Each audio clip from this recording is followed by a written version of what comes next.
I've just responded to Ofgem's latest consultation on increasing the price cap to cover additional bad debt costs in the energy market. Here's what they're saying, here's what I've said.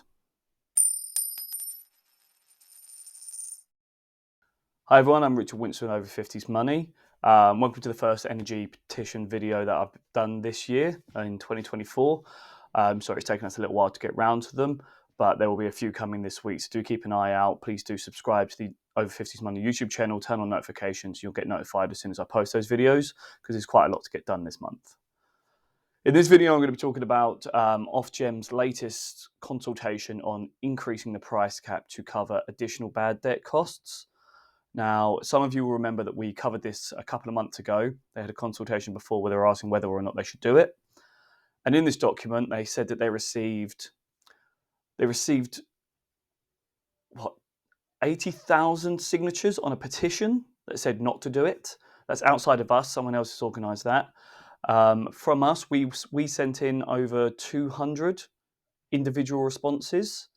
On top of that, they got around a dozen responses from consumer groups and charities. Now, all of us, we all said no to it. They also received 9 responses from energy suppliers and 2 from industry bodies, and those 11 said yes to increasing. So regardless of the 80-something thousand people that wanted them to not increase the price cap to cover additional bad debt in the market, they went ahead and they're doing it anyway. So the overall summary of their document is they will be increasing our energy bills. It'll be £16 per year, which I know it's a small increase, but if you add it to the other 25, 30 increases they've done over the last 2.5 years, they've incrementally increased our bills, I think, by around £300 a year in small chunks. That's outside of the wholesale energy crisis. So that's what Ofgem have been doing, and my response has made it clear that I'm pretty upset by that. If you've signed a petition, you'd have had a link to my response. If you haven't, then there's a link in the description in the video below, and you can see the full response that I've sent there, and you can send that response on to Ofgem as well to let them know how you feel about it. So my particular frustration, more than anything, let me take a step back here, explain a little bit more as to why they're doing this. So obviously during this energy crisis, there are more and more people that can't afford their energy bills. People that can't afford their bills and stop paying their bills rack up a debt with their energy supplier. And at some point, that energy supplier has to write that debt off and call it bad debt. So it's money they never expect to see again. And what Ofgem do is they allow the energy suppliers to recoup that money by charging all of the other customers more. Everyone else in the country gets charged more to cover what those few people that can't pay their bills don't cover. My biggest issue with that is that I don't believe, and Ofgem won't answer the question because I've asked multiple times, I don't believe that money gets written off from the customer's account, just from the energy supplier's books. So they'll still be chasing the customer for that money for 2 years, 3 years, or they may sell it off to a debt collection agency who will then chase the customer for that money, but there's no benefit to the customer of that write-off. So we're all paying for that customer's debt, but the customer doesn't get their debt forgiven. So there's no help to the vulnerable customers that can't pay their bills, and there's no hindrance to the energy suppliers because they're just charging us more to cover the bad debt. And obviously with the energy crisis, the amount of debt has increased, the amount of people unable to pay their bills has increased, so Ofgem have been looking into adding an additional allowance into the price cap for energy suppliers to recoup more money because there's more debt that they're writing off. To me, this incentivizes laziness in the energy supplier. They don't have to work as hard to recoup bad debt. It increases everyone else's bills, which is just stupid. If you're saying that the bills are so expensive that people can't afford it, increasing bills further is just going to compound the problem. I know it's only £16 a year, but it's still another increase on top of 20 others that they've put in place over the last 2 years. They're making the problem worse.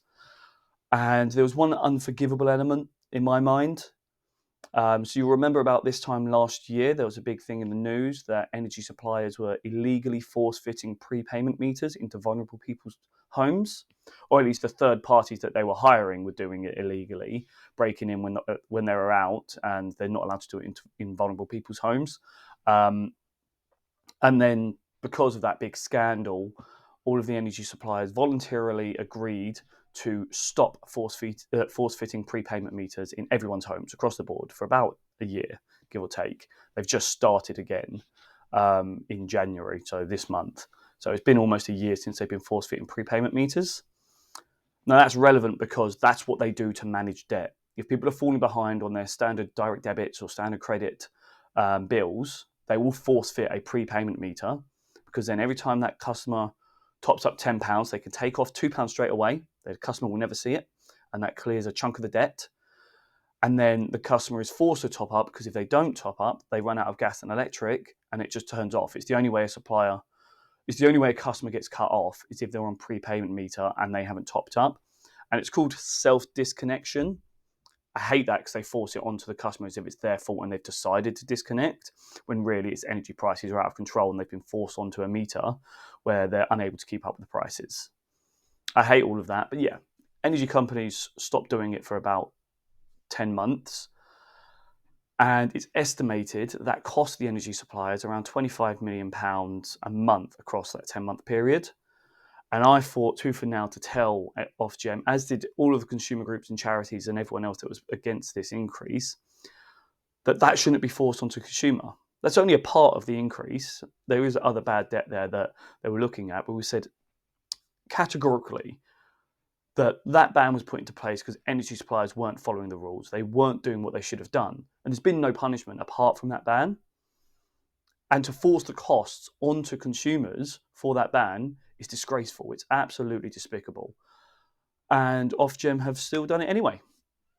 I'll give them their defence, which is that there are ongoing investigations. No one knows when they'll be done. And that they said any punishments for wrongdoing should come from those investigations and not from this. From additional bad debt. And they think it's fair that energy suppliers could recoup all of their costs. I disagree, especially on this particular point. Vulnerable customers were abused as far as I'm concerned. I'm not aware that all of those vulnerable customers have been compensated. I do believe some of them have had their force-fitted prepayment meters removed and normal meters put back in, but there's a lot of cloak and dagger over this. There's a lot of, they're not giving us a lot of information. They're just saying, yeah, we're working on it. We're talking to energy suppliers. Some stuff is being done. There's no clarity. And yeah, I hate all of that personally. It just doesn't sit well. It doesn't feel right. It feels shady.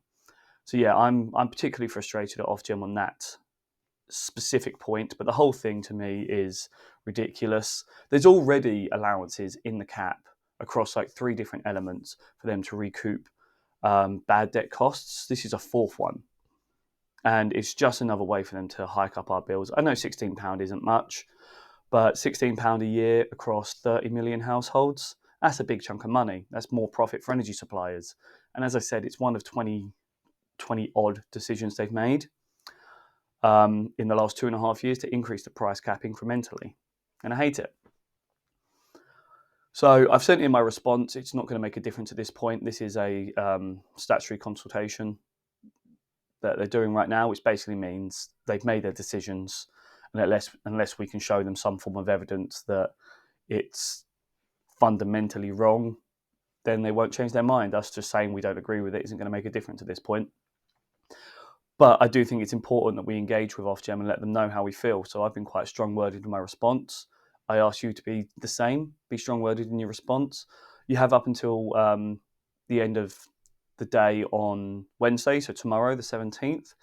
And as I said, there's a link in the description below. It will show you the email address to send it to. If you can CC in support at over50smoney.com as well, just so we can see how many responses get sent in. That's always useful. Thank you. And feel free to copy and paste my response if you want. I've asked them some questions in there. I've put them in bold in the article so you can see them, which I hope they'll come back to me on, but there's no guarantee. So this is a little bit of a disappointing start to the year. There are a couple more consultations for Ofgem coming up that I'll post hopefully tomorrow.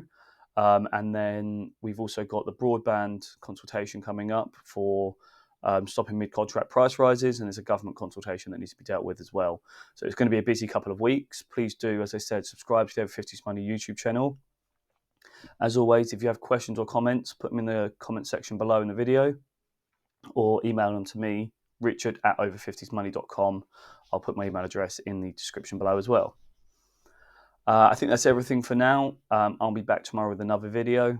Thank you for watching.